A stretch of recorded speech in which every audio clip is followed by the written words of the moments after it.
Беса Травел, подружницата на Беса Транс за туристичка дејност и аранжмани, остана без лиценца.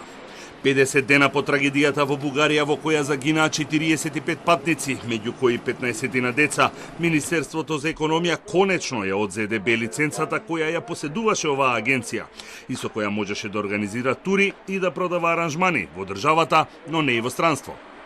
Од економија соопштија дека во понеделникот тимот пазарниот инспекторат по трет пат бил во канцелариите на Беса Транс, каде е лоцирана и Беса Травел спроти трговскиот центар Мавровка, но повторно наишле на затворени врати и не извршиле надзор.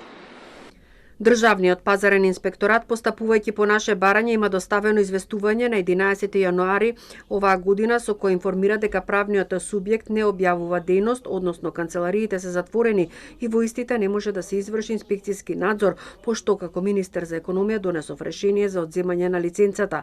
Ги повикуваме сите граѓани кои ќе патуваат да проверат со кои туристички агенции патуваат, односно дали имаат важечки лиценци за работа издадени од Министерството за економија.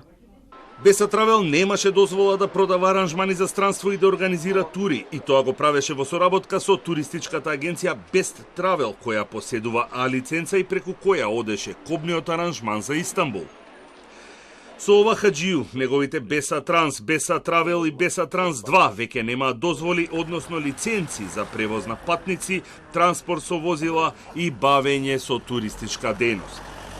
Но хаджију е во Бугарија, а возилата на Беса Транс се продаваат и како купувачи се јавуваат негови поранешни вработени. 3 комбиња на кои се извадени ознаките веќе се приватна собственост и на црно, без никаква дозвола, превезуваат патници низ Скопје, а за викенди до Попова Шапка.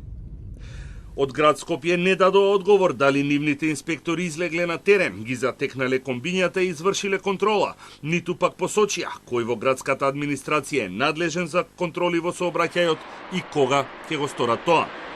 Од обвинителството пак соопштија дека кај нив се води предистрага за случајот со Беса Транс во која се истражува работата на компанијата, вработените и на надлежните институции.